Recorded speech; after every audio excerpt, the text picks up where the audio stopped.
حضرت پاک صلی اللہ علیہ وسلم کے ناموں کے ساتھ صلی اللہ علیہ وآلہ وسلم اور صحابہ کے نام کے ساتھ علیہ السلام اہل سنت کا نظریہ، بھائی اصل میں پہچان کے لفظ ہوتے ہیں جس سے پہچان ہو جائے۔ لفظ پہچان جو ہے اس کے لیے انبیاء کرام کے نام کے ساتھ علیہ السلام بولا جاتا ہے، اور صحابہ کرام کے ساتھ رضی اللہ تعالی عنہ بولا جاتا ہے، اور صحابیہ کے ساتھ رضی اللہ تعالی عنہا بولا جاتا ہے، اور باقی جو بزرگان ہیں ان کے ساتھ رحمت اللہ علیہ بولا جاتا ہے۔ علیہ السلام کا لفظ یا تو انبیاء کے لیے ہے یا سابقہ امت کے بزرگوں کی پہچان کے لیے، اگرچہ وہ نبی نہ ہو، جیسے حضرت مریم علیہ السلام کہتے ہیں، اماں حوا علیہ السلام کہتے ہیں، تو سابقہ امت کی پہچان کے لیے یا نبی کے لیے۔ باقی موجودہ دور میں آپ کسی صحابی کو علیہ السلام کہہ دیں تو لفظی طور پہ کوئی ناجائز نہیں ہے، کوئی گناہ کی بات نہیں ہے، لیکن پہچان میں تھوڑا تعارف میں بندے کو مسئلہ ہو جاتا ہے کہ نبی کا ذکر کر رہے ہیں یا صحابی کا کر رہے ہیں، ورنہ سلامتی تو نبی پاک پر بھی ہے، ان کی آل پر بھی ہے، اصحاب پر بھی ہے، سب پر سلامتی ہے۔ ایک دوسرے کو ہم السلام علیکم کہتے ہیں تو ایک دوسرے پہ بھی سلامتی ڈال رہے ہیں، لیکن علیہ السلام کے لفظ سے پہچان میں فرق آ جاتا ہے۔ دیکھیں نا، ایک نام صحابی کا بھی ہے اور تابعی کا بھی ہے۔ صحابی نبی کے شاگرد کو کہتے ہیں اور تابعی صحابہ کے شاگرد کو کہتے ہیں۔ مثلا حسن ہے، حسن امام حسن بھی ہیں اور امام حسن بصری بھی ہیں، تو اب کیسے پہچان ہوگا جب میں کہوں امام حسن نے فرمایا؟ اب امام حسن بصری رحمت اللہ علیہ پتہ چل جائے گا یہ تابعی ہیں، امام حسن رضی اللہ تعالیٰ عنہ پتہ چل جائے گا یہ صحابی ہے۔ تو التباس نہ ہو، پہچان کے طریقے کو ٹھیک استعمال کریں، تو اس لیے رضی اللہ عنہ اس کا فرق ہے۔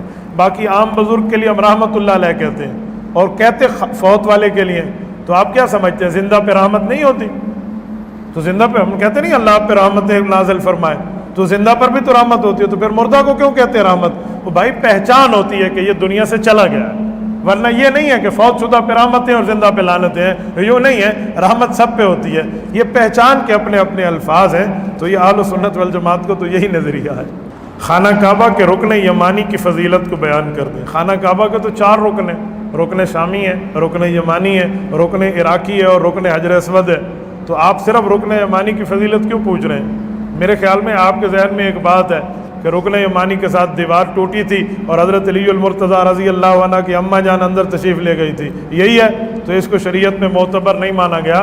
حضرت علی المرتضیٰ کی اماں جان حضرت فاطمہ بنت اسد رضی اللہ عنہ جو تشریف لے گئی تھی تو اندر دروازے سے گئی تھی۔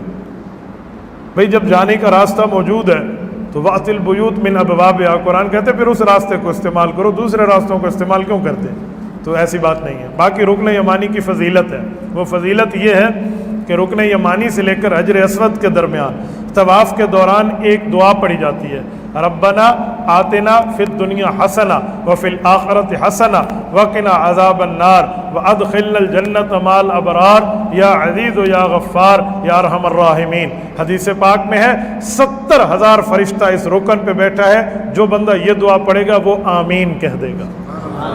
تو یہ رکن یمانی کی فضیلت ہے اور یہ دعا وہاں پڑھنی چاہیے۔ اللہ رب العزت نے ہمیں توفیق عطا فرمائی ہے، اللہ ہم سب کو جانے کی توفیق عطا فرمائے، اللہ ان بندشوں کو ختم فرمائے، اللہ ان دجالی فتنوں سے امت اور ہماری حفاظت فرمائے، اللہ ہمیں اپنا گھر اور رسول اللہ کے در کی زیارت عطا فرمائے، بیت اللہ رب کی زیارت، بیت المقدس کی عافیت کے ساتھ زیارت کی توفیق عطا فرمائے۔ میرے دل کی بڑی خواہش ہے، میں نے خلفائے ثلاثہ کی قبروں پر درود پڑھا ہے، حضرت ابوبکر، حضرت عمر، عثمان، اللہ عافیت اور صحیح عقیدے کے ساتھ ہمیں حضرت علی المرتضیٰ کی قبر کی بھی زیارت ہے۔ والے مفتی صاحب مجھے والدین تبلیغ پر جانے سے اور دینی کاموں سے روکتے ہیں، آیا مجھے ان کی بات ماننی چاہیے یا نہیں؟ بھائی عبدالباسط، آپ کو ان کی بات ماننی چاہیے، والدین تبلیغ پہ نہیں جانے دیتے آپ نہ جائیں۔ میں یہ کبھی نہیں کہوں گا کہ آپ ماں باپ کا دل دکھا کر جائیں، والدین مدرسہ پڑھنے سے منع کرتے ہیں، آپ ماں باپ کو رلا کر مدرسے آ جائیں، دین کی تعلیم یہ نہیں ہے۔ آپ ماں باپ کی عزت کریں، احترام کریں، ماں باپ کے ساتھ حسن سلوک کریں، ہاں وجہ دیکھیں کہ وجہ کیا ہے، کیوں نہیں جانے دیتے، اس وجہ کے خاتمے کی تلاش کریں، اس وجہ کے ختم ہونے کا۔ یہ نہیں ہے کہ بھائی تبلیغ پہ آپ چلے گئے اور ماں گھر میں بیٹھی ہے، اس کی خدمت والا کوئی نہیں ہے، وہ رو رہی ہے، ایسی کوئی تبلیغ آپ کی قابل قبول نہیں ہے، ایسا کوئی مدرسہ آپ کے لیے قابل قبول نہیں ہے۔ اتنے تک کہا ہے کہ ماں باپ کی خدمت والا کوئی نہ ہو، اور ماں باپ کہہ دیں با جماعت نماز چھوڑ دو تو تم چھوڑ دو، نماز نہیں، با جماعت نماز، نماز اور با جماعت میں فرق ہے، نماز تو گھر میں پڑھ لو گے، جماعت چھوڑ دو۔ تو بھائی اس پر بندے کو دیکھنا چاہیے، تو یوں نہیں ہے۔ باقی ماں باپ کیوں منع کرتے ہیں اس کی وجہ دیکھیں گے، 2 وجہ ہوں گی، یا تو ان کو آپ کی خدمت کی ضرورت ہے پھر تو ان کی بات مانیں، یا ان کو خدمت کی ضرورت نہیں ہے، ان کو تبلیغ پر کوئی شبہات ہے تو آپ کسی عالم دین سے ان کی ملاقات کرائیں تاکہ ان کے شبہات زائل ہو جائیں، تاکہ وہ تسلی کے ساتھ آپ کو بھیجیں۔ بھائی آپ تبلیغ پہ جاؤ آپ کی ماں روتی رہے، یہ بہتر ہے یا آپ تبلیغ پہ جاؤ اور ماں کی دعا آپ کو حاصل رہے؟ تو دل جیت کے جاؤ نا، دل جیت کے جانا بہت اچھا ہوتا ہے۔ لوگ کہتے ہیں جی نہیں ماں باپ کو رلاتے رہے، نہیں، ماں باپ کا کہنا ہر جگہ مانیں گے، ہاں اس جگہ نہیں مانیں گے۔ ایک حدیث اور ایک آیت سنا دیتا ہوں، اللہ کے رسول نے فرمایا لا طاعت لمخلوق فی معصیت الخالق، جہاں اللہ کی نافرمانی ہو وہاں نہ مانو۔ اللہ کی نافرمانی کا معنی شریعت کے خلاف حکم، وہ کیا ہے؟ قرآن کریم کہتا ہے وَإِن جَاهَدَاكَ عَلَىٰ أَن تُشْرِكَ مَا لَيْسَ لَكَ بِهِ عِلْمٌ فَلَا تُطِعْهُمَا وَصَاحِبْهُمَا فِي الدُّنْيَا مَعْرُوفًا، وہ شرک کہہ دیں، وہ کفر کہہ دیں، وہ دین چھوڑنا کہہ دیں، یہاں ماں باپ کا کہنا نہیں مانو گے، یہاں اللہ کا مانو گے۔ لیکن ساتھ جملہ سنیں وَصَاحِبْهُمَا فِي الدُّنْيَا مَعْرُوفًا، دنیا میں سر جھکا کے بات کرنا سیکھ، دنیا میں عزت اور احترام کرنا سیکھ، دنیا میں دستور کے مطابق ان کے ساتھ رہنا سیکھ۔ پھر بھی خدا نے کہا کافر ماں باپ کیوں نہ ہو، ماں باپ ہوتے۔ یہ آج میں سندھ میں بیٹھا ہوں، امروڈ شریف کی خانقاہ سے کتنا بڑا تعلق حضرت مولانا عبید اللہ سندھی رحمۃ اللہ علیہ کا، سیکھ تھے، سیکھ، مسلمان ہوئے، ماں پھر بھی سیکھ رہی، ماں کو غصہ آتا تھا اور یہ مسلمان ہوئے، حفظ اللہ نے دولت دی، علم کی دولت دی، عالم بنے، شیخ الحدیث بنے، بخاری شریف، مسلم شریف، یہ کتابیں آگے کھلی ہوتی اور پڑھا رہے ہوتے، اور ماں کو پتہ چلتا یہ دین پڑھا رہا ہے تو گھر سے جوتا اتار کے آتی اور جوتا اتار کے کلاس میں آ جاتی۔ بچوں کو پتہ ہوتا تھا شاگردوں کو ان کی ماں ہے، وہ حدیث پاک ایک طرف رکھ دیتے اور سر سامنے کر دیتے، یہ اماں آئے مارے، ماں سر پہ جوتے مارتی، تو انہیں دین بدل دیا ہے، تو بے دین ہو گیا، مار کھاتے رہتے۔ جب ماں تھک جاتی جوتا اٹھاتے، اس کے پاؤں میں پہناتے، اس کو پکڑ گھر تک چھوڑ کے آتے اور اس سے حال احوال، ضرورت اور حاجت پوچھتے اور فرماتے اماں تمہیں تمہاروں نے یہ سکھایا ہوگا، مجھے میرے نبی نے یہ سمجھایا۔ بھائی ماں باپ کا احترام کرنا سیکھیں، دین کا یہ مسئلہ نہیں ہوتا کہ آپ ماں باپ کو رلا کر کسی جگہ جائیں۔ حسین رضی اللہ عنہ کی شہادت کے بعد کے واقعات میں دین کیسے چلا یزید کی حکومت رہتے ہوئے؟ بھائی یزید تھا، حسین ہے، نہیں سمجھے، یزید تھا، حسین ہے اور رہے گا۔ کیا حضرت حسین کا یزید سے مقابلہ کر رہے ہو؟ ہمارا کوئی یزید سے تعلق نہیں ہے، ہم حسینی ہیں اور قیامت میں بھی حسینی بن کے اٹھنا چاہتے ہیں۔ اللہ ہمیں حضرت حسین کا ساتھ عطا فرمائے۔ یزید کا کیا واسطہ؟ نہ ہم نے یزید سے کوئی سفارش لینی ہے، نہ یزید کے نانے سے سفارش لینی ہے، ہم نے حضرت حسین سے سفارش لینی ہے یا ان کے نانا جان سے سفارش لینی ہے۔ ہم یزید کرتے رہیں، کل قیامت میں رسول اللہ صلی اللہ علیہ وسلم کو کیا منہ دکھائیں گے؟ ہم نبی پاک صلی اللہ علیہ وسلم کی محبت میں میلاد النبی منا لیں، میلاد کے ہاں بالکل، 2 باتیں ذہن میں رکھیں۔ رسول پاک صلی اللہ علیہ وسلم کی محبت کا دم بھرنا، رسول پاک صلی اللہ علیہ وسلم کی محبت کے لیے درود پاک پڑھنا، حضور پاک کی سیرت پہ عمل کرنا، یہ تو بالکل جائز ہے، اس کو کون انکار کرتا ہے؟ کون بدبخت اور بد نصیب ہوگا جو رسول اللہ صلی اللہ علیہ وسلم کی سیرت کے بات کرنے پر انکار کرے؟ ہم انکار اس چیز کا کریں گے جو لوگوں نے اپنی طرف سے بنایا اور اس کو دین کہہ دیں۔ آپ نے دیکھا نہیں ہے لوگ اس پر جھمکے اور ٹھمکے لگاتے ہیں، کوئی ڈھول ہیں، کوئی باجے ہیں، اور پھر کہیں گے یہ دین ہے۔ یہ دین نہیں ہے بھائی، یہ تبلیغ نہیں ہے، یہ رسول اللہ صلی اللہ علیہ وسلم کا طریقہ نہیں ہے۔ جو رسول پاک صلی اللہ علیہ وسلم کا طریقہ ہے اس طریقے سے رسول اللہ کا ذکر کیجئے، تاکہ اس ذکر کی توہین بھی نہ ہو اور اس شخصیت کی جو ہے نا کیا کہتے ہیں احترام بھی مالوز خاطر رکھا جائے۔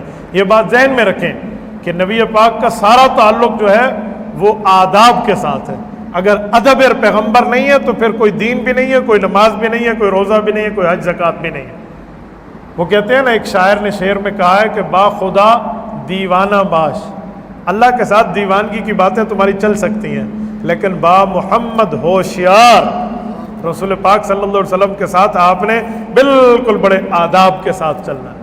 رسول پاک صلی اللہ علیہ وسلم کی آپ سیرت اور میلاد کا ذکر کریں اور ان چیزوں سے کریں جس سے رسول اللہ نے منع فرمایا ہے، تو یہ یاد رکھیں حضور پاک علیہ السلام پر امت کے اعمال پیش ہوتے ہیں، اور جب اعمال روز رسول پہ حضور کے سامنے پیش ہوئے اور ہم گناہ کے ساتھ پیش کریں تو کیا منہ دکھائیں گے حضور پاک کو؟ تو بھائی وہ کام کریں جو سنت ہو، وہ کام نہ کریں جو بدعت ہو، وہ کام کریں جس سے حضور پاک کے دل میں ٹھنڈ پڑ جائے، وہ کام نہ کریں جس سے رسول اللہ صلی اللہ علیہ وسلم کو دکھ پہنچے۔ حدیث پاک میں ہے اللہ کے رسول نے فرمایا ما رأیت من خیر حمدت اللہ علیہ وما رأیت من شر استغفرت اللہ لکم۔ یہ مولانا شبیر احمد عثمانی رحمۃ اللہ علیہ نے سورۃ نحل آیت نمبر 89 وَجِئْنَا بِكَ شَهِيدًا عَلَىٰ هَٰؤُلَاءِ کی تفسیر میں تفسیر عثمانی حاشیہ نمبر 7 میں لکھا ہے امت کے اعمال حضور پر پیش ہوتے ہیں، اچھے عملوں کو دیکھتے ہیں کہ میری امت نے اچھے عمل کیے ہیں، حضور پاک اللہ کا شکر ادا کرتے ہیں، اور برے اعمال کو دیکھ کے حضور پاک تو نالائق کے لیے استغفار کرتے ہیں۔ تو ہم یہ کام بخاری میں موجود ہے کہ حضور پاک علیہ السلام نے نماز میں رفع الیدین کیا، اور آپ امام اعظم کے طریقے پہ پڑھتے ہیں۔ میں اس طرف جانا نہیں چاہتا تھا، آپ لے کر جاتے ہیں۔ صحیح بخاری میں حدیث موجود ہے حضور پاک نے رفع الیدین کیا، میں مانتا ہوں۔ میں انکار کروں حضور پاک نے نہیں کیا، پھر آپ مجھے بتائیں۔ پوری صحیح بخاری میں ایک روایت نہیں ہے کہ حضور نے ہمیشہ کیا۔ بھائی کیا ہے، شروع زندگی میں کیا ہے، اس کے بعد چھوڑ دیا ہے۔ صحیح بخاری میں چھوڑنے والی روایت موجود ہے، جلد اول صفحہ 103 پر حضرت ابو حمید ساعدی رضی اللہ عنہ کی روایت ہے، صحابہ کے مجمع میں ٹھہر کے فرمایا میں تمہیں حضور والی نماز پڑھ کے دکھاؤں؟ کہا جی پڑھ کے دکھائیں۔ وہ اٹھے، انہوں نے پوری نماز پڑھ کے دکھائی ہے، اس میں کسی جگہ رفع یدین کا ذکر نہیں ہے سوائے پہلی دفعہ میں، کسی جگہ بھی نہیں ہے۔ بھئی صحابی نماز کا طریقہ سکھائے، اور حضور پاک جو آخری وقت نماز پڑھ کے گئے ہیں اس میں صحابی کوئی بات چھوڑ دے تو باقی صحابہ تو روک دیتے، باقی تو کوئی نہیں روک رہا۔ ابو حمید ساعدی رضی اللہ عنہ کی صحیح حدیث صحیح بخاری میں موجود ہے، اس میں سارا انہوں نے نماز کا رستی کا طریقہ بتایا، یہ تو نہیں بتایا۔ تو بھائی اللہ کے رسول نے رفع الیدین کیا ہے، پھر چھوڑ دیا ہے۔ رفع الیدین حضور پاک صرف رکوع میں نہیں کرتے تھے، سجدے میں بھی کرتے تھے۔ 18 جگہ حدیث پاک میں رفع الیدین کا ثبوت ہے، تو 18 جگہ ہے، 17 جگہ آپ نے چھوڑ دیا اور ایک جگہ کی دلیلیں دے رہے ہیں، تو 18 جگہ ہی چھوڑنا ہے۔ بھائی حضور پاک صلی اللہ علیہ وسلم نے جسے چھوڑ دیا ہے ہم اسے کیوں کریں؟ صحیح مسلم جلد نمبر 1 صفحہ نمبر 181، آپ کی قدیمی کتب خانہ آرام باغ کراچی سے چھپنے والی صحیح مسلم کی ورقے کی بائیں سائڈ اٹھائیں تو حضرت جابر ابن سمرہ رضی اللہ عنہ صحابی ہیں، وہ فرماتے ہیں اللہ کے رسول تشریف لائے اور ہم نماز پڑھ رہے تھے، خرج رسول اللہ وکنہ صلینا، ہم نماز پڑھ رہے ہیں، حضور پاک علیہ السلام تشریف لائے، ہم نے رفع یدین کیا تو اللہ کے رسول کو پسند نہ آیا، حضور پاک نے فرمایا مالی اراکم رافعی ایدیکم، یار میں تمہیں رفع یدین کرتے دیکھ رہا ہوں، چھوڑ دو۔ کأنہا اذناب خیل شمس، یہ تو شریر گھوڑوں کی طرح دھو ملا رہے ہو، اسکنوا فی الصلاۃ، نماز میں سکون اختیار کرو۔ تو بھائی جہاں کرنے کی روایات ہیں وہ میں مانتا ہوں، جہاں چھوڑنے کی ہے وہ آپ مان لیں، اس میں کوئی لڑائی فساد کی بات تو نہیں ہے۔ نماز آپ نے بھی اللہ کے لیے پڑھنی ہے اور ہم نے بھی اللہ کے لیے پڑھنی ہے۔ اور جو بندہ رفع الیدین کرے اور کہے کرنا بھی ثابت ہے چھوڑنا بھی ثابت ہے، دونوں طریقے ٹھیک ہیں، ہم ان کے پیچھے نماز پڑھتے ہیں جیسے حج اور عمرے پہ جاتے ہیں۔ تو جو ڈٹ کے ڈٹائی اور ضد کے ساتھ کہے کرنا تو ثابت ہے، نہ کرنے والے کی نہیں ہوتی، میں اس کے پیچھے نہیں پڑتا، کیوں؟ یہ حضور کے عمل کا انکار کر رہا ہے۔ تو بھائی آپ نے کچھ اب گنجائش ہے تو آپ کیوں خواہ مخواہ سے لڑتے ہیں، خواہ مخواہ سے فساد کیوں دیتے ہیں؟ حدیث پاک دونوں میں شروع میں کیا بعد میں چھوڑ دیا۔ اچھا ایک بات اور کرو، جہاں رفع یدین لکھا ہوا ہے اس کے ساتھ ایک اور حدیث بھی لکھی ہوئی ہے کہ نماز میں باتیں بھی کرتے تھے، تو یہ حدیث پہ آپ عمل کیوں نہیں کرتے؟ ایک صحابی آئے، ساتھ والے سے پوچھا بھائی کون سی رکعت چل رہی ہے؟ اس نے کہا جی تیسری رکعت کا، تیسری رکعت کی نیت اللہ اکبر، یہ بھی تو حدیث ہے، تو آپ یہ کیوں نہیں کرتے؟ آپ کہتے ہیں نماز میں بولنا منع ہو گیا تھا بعد میں، تو بھائی نماز میں رفع یدین بھی منع ہو گیا تھا بعد میں، تو ایک نظر آتی ہے ایک نظر نہیں آتی۔ مسئلہ یہ ہے کہ ہمارے تبلیغ جماعت کے بزرگ کہتے ہیں پورے دین پر عمل کرنے میں کامیابی ہے، ادھورے دین پر عمل کرنے میں کامیابی نہیں ہے۔ تو بھائی پوری بات کریں، آپ ادھوری بات کیوں کرتے؟ حضرت عبداللہ بن مسعود فرماتے ہیں نماز میں سلام دعا ہوتی تھی رضی اللہ عنہ، میں ایک دفعہ آیا، میں نے اللہ کے رسول کو نماز میں سلام کیا، السلام علیکم یا رسول اللہ فداک ابی و امی، یا رسول اللہ خیریت ہے؟ اللہ آپ کو طبیعت صحت کے ساتھ عافیت کے ساتھ آپ کا سایہ ہمارے اوپر سلامت با کرامت رکھے، خیریت؟ حضور نے جواب نہیں دیا، میں نے پھر سلام، پھر جواب، تیسری بار کے بعد میں سوچنے لگا اوے عبداللہ بن مسعود تجھ سے کوئی غلطی ہو گئی، حضور پاک تجھ سے ناراض ہو گئے، اوے کوئی استغفار کر، اوے اللہ سے معافی مانگ، کیا ہو گیا؟ اللہ کے رسول کے سلام پھیرنے تک میرے دل پہ قیامت ٹوٹ رہی۔ حضور نے سلام پھیرا اور میں ڈر ڈر کے آگے ہونے کی ہمت ہی توڑ بیٹھا تھا کہ حضور مجھ سے ناراض ہیں، تو حضور نے بڑے پیار اور شفقت سے بلایا اور مجھے فرمایا عبداللہ اللہ نے آیت اتار دی ہے۔ کیا آیت؟ قرآن کریم کی آیت اتری ہے وَقُومُوا لِلَّهِ قَانِتِينَ، اللہ کے سامنے مؤدب بن کے ٹھہرو، آج کے بعد نماز میں بولنا منع ہو گیا ہے۔ تو بھائی یہ بھی تو حدیث ہے، تو وہ بھی حدیث ہے، لیکن میں حیران ہوں اپنی حدیث نظر آتی ہے، دوسرے کی حدیث نظر نہیں آتی۔ بھائی اگر آپ کے جیب میں حکومت پاکستان کی اجازت سے جاری ہوا اور حامل لہٰذا کو مطالبے پر ادا کرے گا نوٹ ہے تو میری جیب میں بھی ہے، میں نے جیلی نہیں رکھے ہوئے۔ آپ کے پاس اگر صحیح حدیث ہے تو ہمارے پاس بھی ہے۔ احترام کرنا سیکھیں، گنجائش سیکھیں، خام خواہ سے دوسروں پر الزام عائد نہ کریں۔ جب میں احترام کرتا ہوں تو جواب پہ بھی احترام ہونا چاہیے۔ حضرت الحاد کی وضاحت کر دیں۔ الحاد اور بدعات یہ دو متضاد چیزیں ہیں۔ جتنا دین ہے اس کو بڑھا دو، اسے کہتے ہیں بدعات، جتنا دین ہے اس کو گھٹا دو، اسے کہتے ہیں الحاد۔ نہ گھٹاؤ نہ بڑھاؤ، اسی راستے پہ چلو، اسے کہتے ہیں اہل سنت والجماعت۔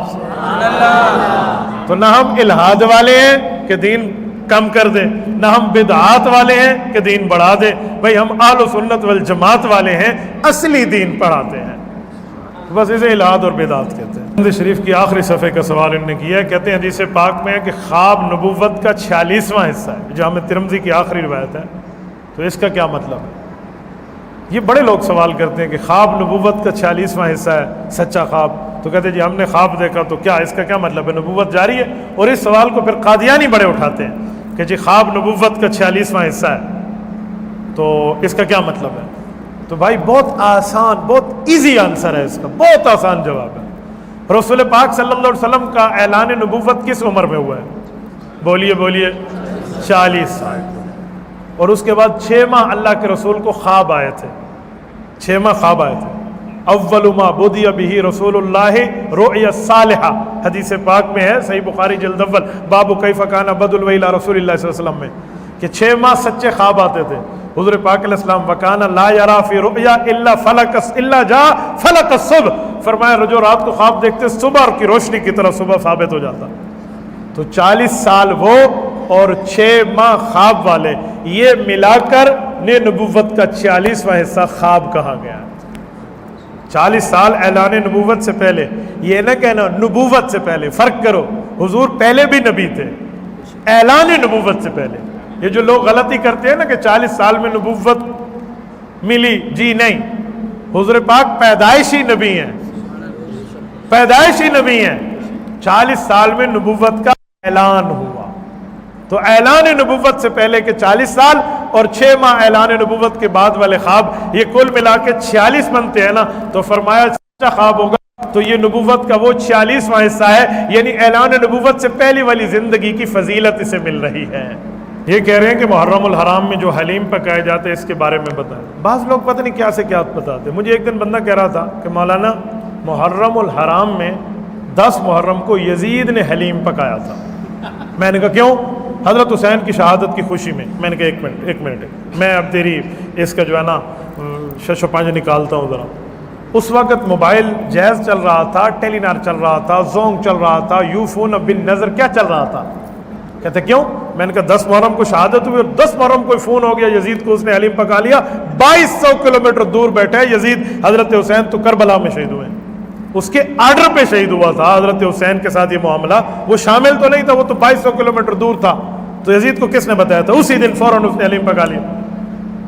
کہتے ہیں سوچنے کی بات ہے۔ میں نے کہا پھر جھوٹ نہ بولیے، ایسے نہ کہو خواہ مخواہ سے۔ کوئی حلیم اس لیے پکاتا ہے کہ لوگ بدعات اور غلط معاملے میں نہ جائیں، ہمارے پاس آ کر دینی بات سن لیں، تو پکانا بالکل جائز ہے، کوئی منع نہیں ہے، ٹھیک ہے۔ وہ اس وجہ سے پکا رہا ہے کہ لوگ کسی اچھی بات سننے میں آ جائیں، کسی برے بات میں نہ چلے جائیں، یا کوئی غلط عقیدے کی بات نہ سن لیں، پھر ٹھیک ہے۔ اور اگر کوئی اس لیے پکاتا ہے کہ اس دن پکانا بہت ثواب ہے، تو بھائی ایسا نہیں ہے، کسی دن خاص طور پہ کھانا پکانا ثواب ہے، شریعت میں ایسا کوئی نہیں ہے۔ ہاں غریب کے لیے کسی دن پکا کے دے دیں، یہ ثواب ہے، اپنے لیے پکائیں اور ثواب کی مہر ساتھ لگا دیں، یہ آپ کا کام ہے، شریعت کا معاملہ نہیں ہے۔ دوسری بات، حدیث پاک ہے، حضور پاک صلی اللہ علیہ وسلم کا فرمان عالی شان ہے کہ 10 محرم الحرام کو اگر کوئی آدمی اپنے گھر والوں پر کھانے پینے کے رزق کے معاملے میں وسعت کر دیتا ہے، یعنی بہت کھلا ان پر خرچ کرتا ہے 10 محرم کو، فرمایا 1 سال اگلا اس کے اوپر اللہ رزق وسیع کر دیں گے. یہ تو حدیث ہے، یہ حدیث ہے. ٹھیک ہے، اس طرح آپ کر لیا کریں تو بہت بہتر ہے. حضرت امام سفیان ثوری رحمۃ اللہ علیہ، حضرت امام سفیان ثوری بہت بڑے آدمی ہیں، بہت بڑے آدمی ہیں. سیر اعلام النبلاء میں کانا یفتی بقول ابی حنیفہ. تو حضرت سفیان ثوری رحمۃ اللہ علیہ جو 161 ہجری میں ان کی وفات ہے، آج 1443 ہجری ہے، کم از کم یہ 1250 پونے 1300 سال پہلے کے آدمی ہیں. وہ فرماتے ہیں اس حدیث پر میں نے کئی بار عمل کیا اور صحیح کا صحیح پایا. مشکات میں روایت موجود ہے ان کی. تو اسی لیے یہ تو آپ کر سکتے ہیں، لیکن کسی دن کو خاص کر کے آپ کھانا پکائیں اور کہیں بدھ کو ثواب ہے منگل کو نہیں ہے، نہ بابا، آپ بدھ کو پکائیں یا منگل کو پکائیں، آپ کا ثواب ہے. یار پڑوسیوں میں دینا حدیث میں ثابت نہیں ہے، یہ ثابت ہے کہ اپنے گھر والوں اور اپنے محتاط اپنے اہل و عیال کے ساتھ آپ اس دن اچھائی کریں. یہ تو حدیث میں ہے. کسی پڑوسی کو دے دیں کوئی ناجائز نہیں ہے، لیکن اس کو آپ ضروری سمجھنا شروع کر دیں کہ جرم ہو جائے گا. ویسے آپ کسی پڑوسی کو دے دیں وہ نہیں مسئلہ، لیکن اس کو پارٹ آف دا ہولی شریعہ نہیں سمجھیں کہ یہ شریعت کا حصہ ہے. داڑھی کے لیے حدیث پاک میں رسول پاک صلی اللہ علیہ وسلم نے 1 مٹھی داڑھی رکھی تھی. حضور پاک کی 1 مٹھی ہوتی تھی، تو اب کتنی رکھیں؟ صحابی جو یہ بتاتے ہیں نا کہ حضور کی 1 مٹھی داڑھی تھی، ان کا نام ہے عبداللہ بن عمر رضی اللہ عنہ. وہ حج اور عمرے کے موقع پہ بیٹھ جاتے تھے اور لوگوں کو اس حدیث کو سنایا کرتے تھے عملی طور پہ. امام بخاری فرماتے ہیں کان ابن عمر اذا حج او اعتمر قبض علی لحیتی فما فضل اخذو. ایک ہاتھ میں کینچی ہوتی اور ایک ہاتھ سے داڑھی کو پکڑ لیتے اور 1 مٹھی کے بعد اس داڑھی کو کاٹ لیتے اور فرماتے حضور پاک علیہ السلام کی 1 مٹھی داڑھی ہوتی تھی. تو کم از کم 1 مٹھی داڑھی ہے. اس کے آگے اگر آپ حفاظت کے ساتھ رکھ سکتے ہیں تو آپ رکھیں، کوئی جرم نہیں ہے، لیکن کم از کم جو ہے وہ 1 مٹھ داڑھی ہے، حضور پاک صلی اللہ علیہ وسلم نے یہ رکھی ہے. یہ داڑھی کے متعلق میں ایک جملہ کہوں، وہ لوگ جن کی داڑھی نہیں ہے وہ اعتراض نہ سمجھیں میں ایک حدیث بیان کر رہا ہوں، ورنہ کوئی سمجھے کہ ہمیں کوئی برا کہہ رہا ہے. جی نہیں، ہر بندے کا ایک اپنا فعل ہے، اسے پتہ ہے کہ وہ اچھا کر رہا ہے برا کر رہا ہے. میرے بھائیوں، داڑھی جو ہے یہ ہماری اسلامی وردی ہے، نہیں سمجھے. جب ہم قبر میں جائیں گے نا تو یہ سارے لباس اتر جائیں گے، یہ سب کچھ اتر جائے گا.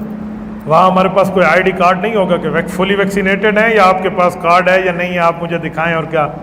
وہاں آپ کی شکل کلمے کے بعد آپ کی شکل آپ کے نبی جیسی ہوگی تو وہ آپ کی وردی اسلامی ہوگی. یہ واحد سنت ہے جو ہمارے ساتھ قبر میں جائے گی. کلمے کے بعد اس لیے کہہ رہا ہوں کہ ہو سکتا ہے کوئی غیر مسلم چلا جائے وہ تو کلمہ ہی نہیں سنا سکے گا نا، تو ہم کلمہ سنا کے داڑھی رکھیں گے تو اور بات. ورنہ لوگ داڑھی اور پردے کے بارے میں بڑی عجیب باتیں کرتے ہیں. میری ایک ہیڈ آف دا ڈپارٹمنٹ ہے ایجوکیشن کی ہمارے خیبر پختونخوا سے، ان سے ملاقات ہوئی، مجھے کہنے لگے مولانا پردہ تو دل کا ہوتا ہے نا، خاتون ہے. میں نے 1-2 بار تو جی ادھر ادھر کیا، لیکن اب مسئلہ بار بار کہہ رہی ہیں، میرے منہ سے کہلوا رہی ہیں کہ بھائی تم کہو پردہ دل کا ہوتا ہے. میں نے کہا امی جان، کھانا کھانا بھی دل کا ہوتا ہے، پانی پینا بھی دل کا ہوتا ہے. آئندہ یوں بوٹل کھولیں اور ادھر لگا دیں، دل پانی پی لے، نوالا اٹھائیں اور دل کو کھلا لیں، دل کھائے گا. میں نے کہا جب دل کا پردہ ہوتا ہے تو دل کھائے گا بھی صحیح. بھئی پردہ جسم کا ہے، آپ نے دل کا بنا لیا. خدا کی بندی دل تو پہلے پردے میں ہے.